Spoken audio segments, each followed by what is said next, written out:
क्योंकि कुछ समय में किसी भी व्यक्ति के व्यक्तित्व को नहीं समझा जा सकता, और यही निरीक्षण विधि कहती भी है।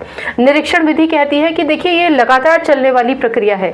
थोड़े समय में आप निरीक्षण विधि से किसी भी व्यक्ति का मूल्यांकन नहीं कर सकते। यह मूल्यांकन का मतलब है कि हम किसी भी व्यक्ति के व्यक्तित्व को समझ नहीं सकते कुछ समय के ऑब्जर्वेशन में। अब जो निरीक्षण विधि है वो लगातार चलने वाली प्रक्रिया तो है ही, लेकिन इसको दो तरीके से बांटा गया है। एक तो है नियंत्रित निरीक्षण और दूसरा अनियंत्रित निरीक्षण। नियंत्रित निरीक्षण का मतलब है कि जिस व्यक्ति की पर्सनालिटी का आप निरीक्षण कर रहे हैं, पहली बात तो उसको पता होगा, उसको एक आपने परिस्थिति दे दी और उस परिस्थिति में वो व्यक्ति अपने आप को सहज तरीके से ढालकर अपने काम में व्यस्त है और आप उसको नोटिस कर रहे हैं। उसको ये बात पता है कि उसका ऑब्जर्वेशन हो रहा है।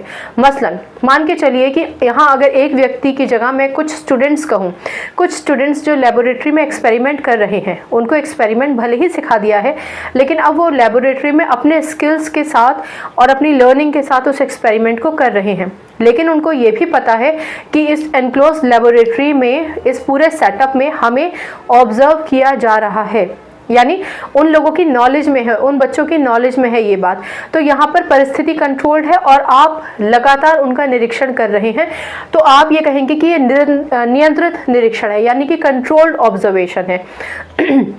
सेम अगर आप एक क्लास में किसी एक स्टूडेंट को या स्टूडेंट्स को एक प्रोजेक्ट दे दें बनाने के लिए, या कुछ कविता लिखने के लिए दे दें, या कोई भी एक्टिविटी दे दें, और उनको पता है कि आप उनको नोटिस कर रहे हैं, तो भले ही वो एक्टिविटी इंडिविजुअल लेवल पर अगर आप उसको नोटिस कर रहे हैं तब भी, और ग्रुप में हैं वो बच्चे तब भी, आप एक कंट्रोल्ड ऑब्जर्वेशन रख रहे हैं, ये उसको भी पता है, उस व्यक्ति विशेष को भी पता है।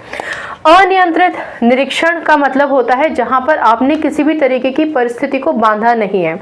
मसलन आप एक बालक से कहिए कि जाओ जाकर प्लेग्राउंड में खेलो, जो बच्चे खेल रहे हैं उनके साथ खेलिए, तो अब उस बालक को भी नहीं पता है कि आप उसको ऑब्जर्व कर रहे हैं, उसका निरीक्षण कर रहे हैं।